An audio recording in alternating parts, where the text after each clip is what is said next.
गीता के 12वें अध्याय का महात्म को सुनते हैं। बोलिए कृष्ण भगवान की जय हो। श्री महादेव जी कहते हैं, पार्वती दक्षिण दिशा में कोल्हापुर नामक एक नगर है जो सब प्रकार के सुखों का आधार, सिद्ध महात्माओं का निवास स्थान था, सिद्ध प्राप्ति क्षेत्र है। वहाँ परम शक्ति भगवती लक्ष्मी का प्रधान पीठ है। संपूर्ण देवता उसका सेवन करते हैं। वह पूर्ण प्रसिद्ध तीर्थ, भोग एवं मोक्ष प्रदान करने वाला है। वहाँ करोड़ तीर्थ और शिवलिंग है। रुद्र गंगा भी वहीं है।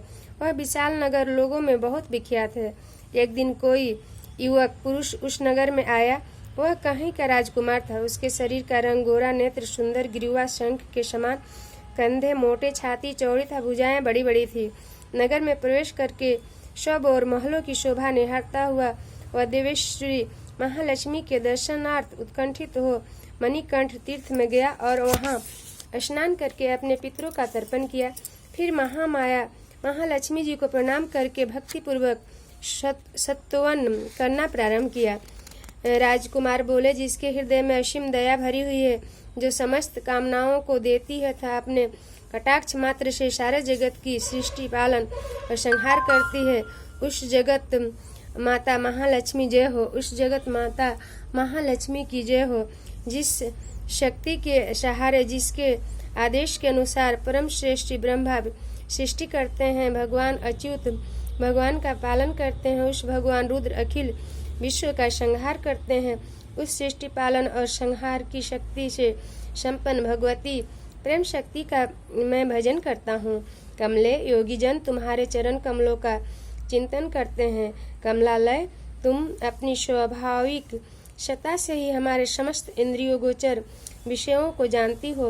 तुम ही कल्पनाओं के समूह को तथा उसका संकल्प करने वाले मन को उत्पन्न करती हो।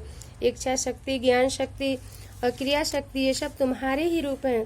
तुम परम समित, परम ज्ञान रूपमणि हो। तुम्हारे स्वरूप निष्कलंक, निर्मल, नित्य, निराकार, निर्जन, अंतरहित, अंत शंकर शून्य, आलम्ब वहीन तथा निरामय है। देवी, तुम्हारी महिमा का वर्णन करने में कौन समर्थ हो सकता है, जो अष्ट चक्रों का भेदन करके अंतकरण के 12 स्थान में विहार करती है। अनहत ध्वनि, बिंदु, नाद और कला, ये जिसके स्वरूप हैं, उन माता लक्ष्मी को मैं प्रणाम करता हूँ। माता, तुम अपने मुख रूपी पूर्ण चंद्रमा से प्रकट होने वाली अमृत राशि को बहाया करती हो। तुम ही परा, पश्यंती, मध्यमा और वैशाखी नामक वाणी हो। मैं तुम्हें बैखरी नामक वाणी हो। मैं तुम्हें नमस्कार करता हूँ। देवी, तुम जगत की रक्षा के लिए अनेक रूप धारण किया करती हो। अंबिके, तुम ही ब्राह्मी, वैष्णवी तथा महेश्वरी शक्ति हो। बारहिनी, महालक्ष्मी, नरसिंही, इंद्री, कुमारी, चंडिका, जगत को पवित्र करने वाली लक्ष्मी, जगत माता सावित्री, चंद्रकला तथा रोहिणी भी तुम ही हो। हे माता, हे परमेश्वरी, तुम भक्तों का मनोरथ पूर्ण करने के लिए कल्पलताओं के समान हो। मुझ पर प्रसन्न हो जाओ। उसके इस प्रकार स्तुति करने पर भगवती महालक्ष्मी अपने साक्षात स्वरूप धारण करके बोली, राजकुमार, मैं तुमसे प्रसन्न हूँ। तुम कोई उत्तम वर मांगो। राजपूत बोले, माँ, मेरे पिता राजा बृहद्रष्ट अश्वमेघ नामक महान यज्ञ का अनुष्ठान कर रहे थे। वे देव योग से रोगग्रस्त होकर स्वर्गामी हो गए। इसी बीच में यूप में बंधे हुए मेरे यज्ञ संबंधी घोड़े को, जो समूची पृथ्वी की परिक्रमा करके लौटा था, किसी रात्रि में बंधन बांध कर काट कर कहीं अन्यत्र पहुंचा दिया। बंधन काट कर कहीं अन्यत्र पहुंचा दिया। उसकी खोज में मैंने कुछ लोगों को भेजा था, किंतु वे कहीं भी उसका पता न पाकर जब खाली हाथ लौट आए हैं, तब मैं सब ऋषियों जो से आज्ञा लेकर तुम्हारी शरण में आया हूँ। देवी, यदि तुम मुझ पर प्रसन्न हो तो मेरे यज्ञ का घोड़ा मुझे मिल जाए, जिससे यह यज्ञ पूर्ण हो सके। तभी मैं अपने पिता महाराज का ऋण उतार सकूंगा। शरणागत पर दया करने वाली जगत जननी लक्ष्मी, जिससे मेरा यज्ञ पूर्ण हो, यह उपाय करो। भगवती लक्ष्मी कहा, कहीं राजकुमार, मेरे मंदिर के दरवाजे पर एक ब्राह्मण रहते हैं, जो लोगों में सिद्ध समाधि के नाम से विख्यात हैं। वे मेरी आज्ञा से तुम्हारे सब काम पूरा कर देंगे। महालक्ष्मी के इस प्रकार कहने पर राजकुमार उस स्थान पर आए जहाँ सिद्ध समाधि रहते थे। उनके चरणों में प्रणाम करके राजकुमार चुपचाप हाथ जोड़कर खड़े हो गए और ब्राह्मण ने कहा, तुम्हें चरणों में प्रणाम करके राजकुमार चुपचाप हाथ जोड़कर खड़े हो गए। तब ब्राह्मण ने कहा, तुम्हें माता जी ने यहाँ भेजा है। अच्छा देखो, अब मैं तुम्हारे सारा अभिष्ट कार्य सिद्ध करता हूँ। यूँ कहकर मंत्रवेता ब्राह्मण ने सब देवताओं को वहीं खींचा। राजकुमार ने देखा, उस समय सब देवता हाथ जोड़े थर थर काँपते हुए वहाँ उपस्थित हो गए।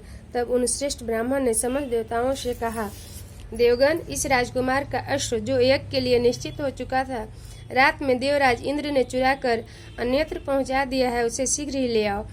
तब देवताओं ने मुनि के कहने से यज्ञ का घोड़ा लाकर दे दिया। उसके बाद उन्होंने उन जाने की आज्ञा दी।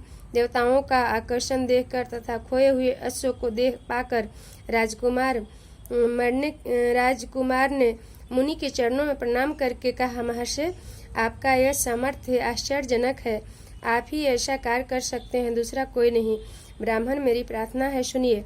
मेरे पिता राजा बृहद्रथ अश्वमेध यज्ञ का अनुष्ठान प्रारंभ करके 2 योग से मृत्यु को प्राप्त हो गए हैं। अभी तक उनका शरीर तापमय हुए तेल में सुखाकर मैंने रख छोड़ा है। साधु श्रेष्ठ, आप उन्हें पुनः जीवित कर दीजिए। यह सुनकर महामुनि ब्राह्मण ने किंचित मुस्कुरा कर कहा, चलो, जहाँ यज्ञ मंडप में तुम्हारे पिता मौजूद हैं, चले। सब सिद्धि समाधि ने राजकुमार के साथ वहां आकर जल अभिमंत्रित किया और उस शव के मस्तक पर रखा। उसके रखते ही राजा सचेत होकर उठ बैठा। फिर उन्होंने ब्राह्मण को देखकर पूछा, धर्म स्वरूप आप कौन हैं? तब राजकुमार ने महाराजा से पहले का सारा हाल कह सुनाया। राजा ने अपने को पुनः जीवन दान देने वाले ब्राह्मण को नमस्कार करके पूछा, ब्राह्मण, किस पुण्य से आपको यह अलौकिक शक्ति प्राप्त हुई है?